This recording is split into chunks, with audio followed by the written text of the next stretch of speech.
Agora vamos falar sobre estruturas de repetição. Várias vezes é necessário criar um código que uma parte desse código se repete. Então é utilizado essa estrutura de repetição. Vou colocar aqui, criar uma variável int contador igual a 10, por exemplo. A nossa estrutura de repetição funciona assim: for, dentro da estrutura for, quer dizer para, a gente tem três valores, três coisas que a gente tem que colocar aqui. A primeira, a condição inicial. Então, aqui eu vou criar uma outra variável, vou colocar aqui int i, vai ser o nosso... vou mudar aqui de contador, vou colocar aqui de máximo. Então, esse aqui seria o contador. Então, esse meu contador seria 0, começa com 0. A segunda coisa que eu preciso colocar é a minha condição. Enquanto esse for, esse comando de looping, vai repetir. Enquanto meu contador for menor do que o valor máximo. E, por fim, eu tenho que falar qual que vai ser meu passo, ou seja, de quanto em quanto meu contador conta. Eu vou colocar aqui contador é igual ao valor que já está no contador mais uma unidade. Pronto. Então, já tenho aqui tudo que eu preciso para repetir. Vou colocar aqui um console.writeLine e vou escrever aqui teste. Se tudo deu certo, a palavra teste vai ser repetida 10 vezes na tela. Muito bem. Então, ele repetiu a palavra teste 10 vezes. Se eu quisesse ver qual é o meu contador, eu posso colocar aqui, contador. Então, ele vai imprimir a palavra teste e o número que o contador tem. Então, ele faz o seguinte, basicamente, ele começa do 0 e verifica. 0, no caso, que é o número do contador agora, é menor do que 10? É verdade isso? Então, ele vai executar. Então, ele executa e a cada vez que ele executa, ele acrescenta mais 1. Então, meu contador agora vale 1. 1 é menor do que 10? É, então ele repete. 2 é menor do que 10? É. 3 é, 4 é, 5 é. Quando chegar a 10, ele vai falar 10 é menor do que 10? Não. Então, ele sai do loop. Deixa eu mandar executar de novo. Vocês vão ver que ele vai executar de 0 a 9. Na verdade, são 10 vezes, mas é menor do que 10. Então, vamos abreviar um pouco isso tudo que está escrito. Normalmente, a gente coloca um contador aqui, já que é um número inteiro, eu vou colocar a letra I para ser o meu contador. Outra coisa é que eu posso escrever I igual a I mais 1. E vou colocar aqui o meu I. Outra forma de escrever isso aqui, que I é igual a I mais 1, é fazer simplesmente assim. Fazer que I mais igual a 1. Esse mais quer dizer que é mais ele mesmo e mais 1. Quer dizer, igual a ele mesmo mais alguma coisa, mais esse valor que eu coloquei. Se eu colocasse aqui mais igual a 2, por exemplo, ele iria contando de 2 em 2. 0, 2, 4, 8 e, no caso, 10 já é menor, já é maior do que, já é igual a 10. Então, não é menor que 10, mas ele saiu do nosso loop. Se eu quero que ele executa contando de 3 em 3, mesma coisa.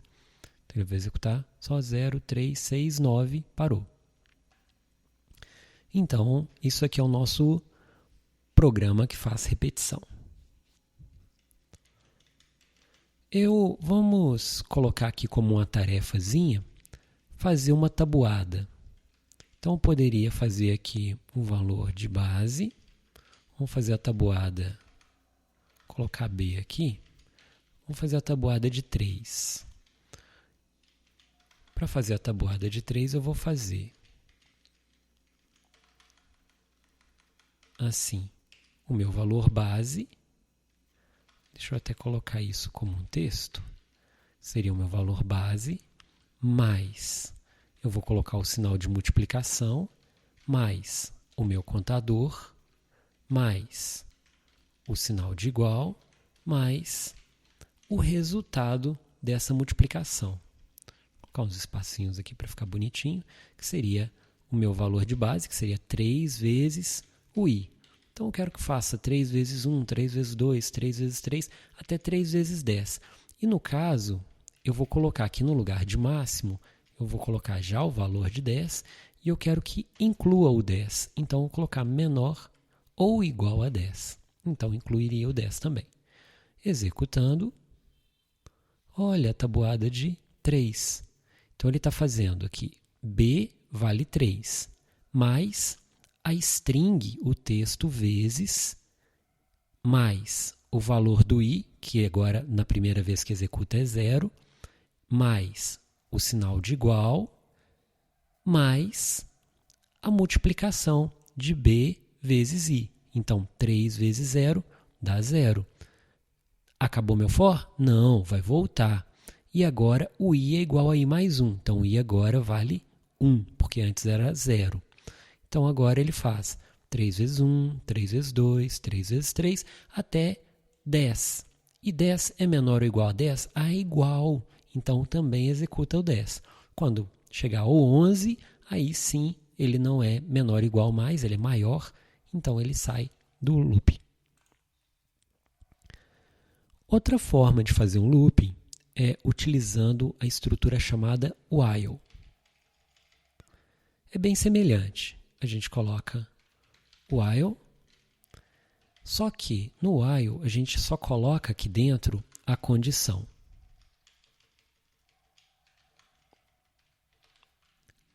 O valor, que é o contador, eu coloquei do lado de fora. E o incremento também eu vou colocar, só que eu vou colocar aqui do lado de dentro, mais igual a 1. Então, ele faz o seguinte, enquanto o i for menor ou igual a 10, ele vai repetir isso aqui. Então, é a mesma coisa, só que o for ele já tem dentro da estrutura dele a inicialização e o incremento. Então, normalmente, o for é utilizado para quando a gente sabe exatamente quando a coisa termina, e o while a gente usa quando a gente não sabe exatamente quando a coisa termina. Por exemplo, se eu colocasse aqui o random gera, para gerar um número aleatório, new random, e eu quero que enquanto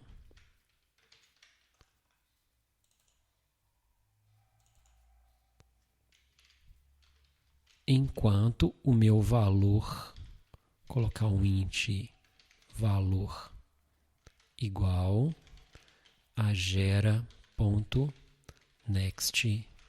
10, enquanto o meu valor for diferente, olha mais um sinalzinho interessante, diferente de 5, que é aquele número que eu queria encontrar daquela outra vez e fiquei gerando valores aleatórios toda hora, enquanto o meu valor for diferente de 5, eu quero que ele gere outro valor aleatório. Então, eu vou rodar de novo esse comando de gerar valor aleatório. E ele vai imprimir qual que era o valor. Então, de novo, criei a variável que gera valores aleatórios, criei uma variável valor que vai receber um valor aleatório de 0 a 10 e vou verificar se esse valor aleatório é diferente de 5, porque se for igual a 5, ok, ele sai do loop. Vamos colocar até um console.writeLine, achei o 5. Então, caso ele não ache o 5, não seja o valor 5, ele vai voltar e vai gerar de novo outro número aleatório e vai imprimir esse valor aleatório. Deixa eu imprimir ele também aqui. Não, eu já estou imprimindo aqui em cima console valor. Então, deixa eu executar o código. Então, o primeiro valor que ele gerou foi 3, depois foi 8, depois foi 4, depois foi 2, depois foi 3, depois foi 9, depois foi 4 e depois que foi o 5. Se eu rodar de novo, opa, já achei o 5 direto. Então, esse while ele serve para quando eu não tenho exatamente o número de repetições definido. O for é para quando eu sei exatamente quantas vezes eu repito. Então, boa prática.